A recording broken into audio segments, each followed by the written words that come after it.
Chers frères et sœurs, que la grâce de Dieu abonde dans votre vie. Nous continuons dans la suite de notre enseignement sur l'assurance de notre salut. Nous avions déjà parlé de ce que c'est que la foi et aussi de ce que c'est que la foi de la régénération. Nous allons continuer maintenant et parler de la foi du renouvellement. La foi du renouvellement, c'est l'assurance de notre communion avec Dieu à travers la transformation de notre vie. Lorsque nous venons dans le royaume de Dieu, nous venons tels que nous sommes. Nous avons accepté l'évangile tel que nous sommes. La foi et le Saint-Esprit sont déposés dans notre intérieur pour une mission particulière. La foi permet à Dieu d'oublier notre passé et le Saint-Esprit permet à Dieu de construire notre futur. D'où le renouvellement de l'intelligence. Le renouvellement de l'intelligence nous permet d'avoir une nouvelle mentalité dans le royaume de Dieu. Le renouvellement de l'intelligence nous permet d'avoir une nouvelle source d'inspiration, voir une nouvelle vie, une nouvelle conception de Dieu, une nouvelle manière de nous comporter, une nouvelle valeur, un nouveau caractère, une nouvelle vie qui nous permet d'être un témoin devant Dieu et auprès des hommes. La foi qui nous donne l'assurance que notre vie expérimente de jour en jour le renouvellement, c'est-à-dire la transformation à travers de nouvelles pensées qui sont enregistrées dans notre intellect à travers la connaissance de la parole de Dieu. La foi du renouvellement, c'est le fait qu'on soit connecté à la parole de Dieu, c'est le fait qu'on ait la connaissance des choses de Dieu et que de par notre réflexe, nous agissons, nous parlons, nous pensons selon les valeurs de Dieu. C'est la foi du renouvellement. La foi du renouvellement nous permet d'être identifiés comme un enfant de Dieu. La foi du renouvellement nous permet d'être séparés du monde et d'agir comme un enfant de Dieu et d'être un témoin de Dieu sur la terre. Lorsque nous avons la foi de la régénération et que nous ne progressons pas dans la foi du renouvellement de l'intelligence, ça va poser un problème de témoignage, un problème de valeur, un problème de qualité, un problème de vie spirituelle va se poser. Et du coup, on pourrait vivre encore comme si nous étions des païens.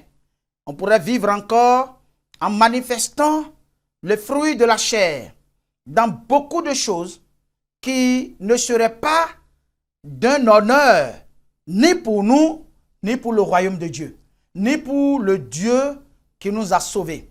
De ce fait, la foi doit progresser dans cette deuxième dimension et se connecter à la connaissance de la parole de Dieu et s'approfondir, s'enraciner dans la connaissance de la parole de Dieu en vue de la transformation de la vie, du renouvellement de l'intelligence et recevoir une nouvelle source d'inspiration. Ça, c'est la foi du renouvellement. Et la Bible dit dans le livre de Colossiens, au chapitre 3, au verset 10, nous lisons.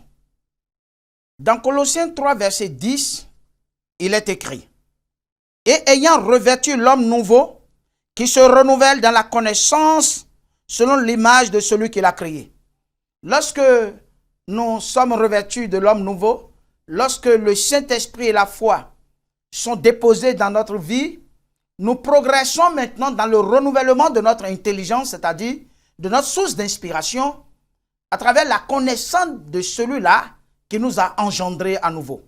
si nous ne persévérons pas dans l'enseignement des apôtres, dans la parole de Dieu, dans la connaissance des choses de Dieu, ça va poser un problème dans notre vie de croissance spirituelle.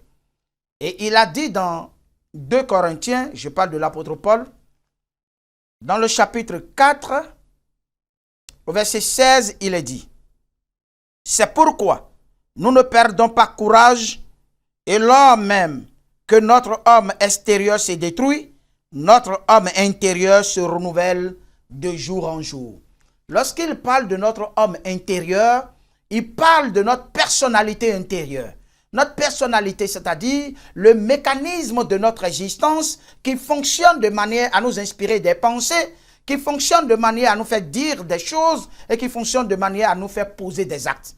Lorsque ce mécanisme est au contact de la connaissance de la parole de Dieu, eh bien, notre personnalité intérieure subit une influence spirituelle et commence à nous inspirer de nouvelles choses, commence à ramener dans notre pensée des choses surnaturelles, des choses spirituelles, des choses morales, des choses vertueuses. Et comme ça, nous commençons à ressentir une transformation intérieure à travers notre manière de penser, notre manière de parler et notre manière d'agir.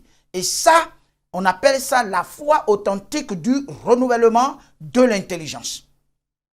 La foi du renouvellement de l'intelligence fait 3 choses dans notre vie. Lorsque nous sommes régénérés et que nous progressons maintenant dans la dimension du renouvellement, la connaissance de la parole de Dieu fait 3 choses dans notre existence. En premier, la connaissance de la parole de Dieu nous permet d'être fondés dans la doctrine de Dieu. En deuxième, la connaissance de la parole de Dieu bannit les forteresses de notre vie. Et en troisième, la connaissance de la parole de Dieu installe le mode de vie de Dieu en nous. Je reprends. La connaissance de la parole de Dieu, qui est à l'origine de la foi du renouvellement de l'intelligence,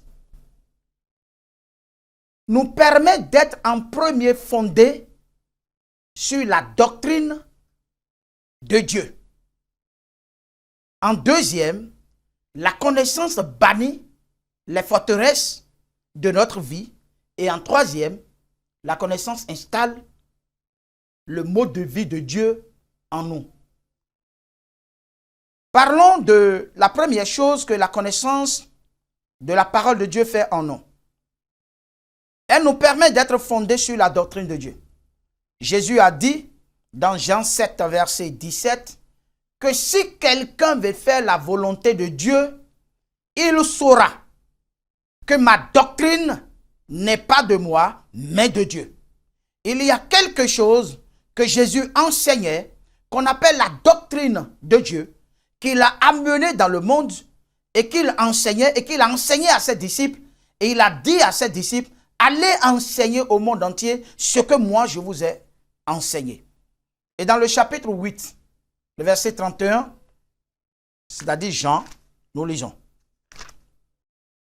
Dans Jean 8, verset 31, Jésus dit, et il dit aux Juifs qui avaient cru en lui, si vous demeurez dans ma parole, c'est-à-dire dans ma doctrine, vous êtes vraiment mes disciples.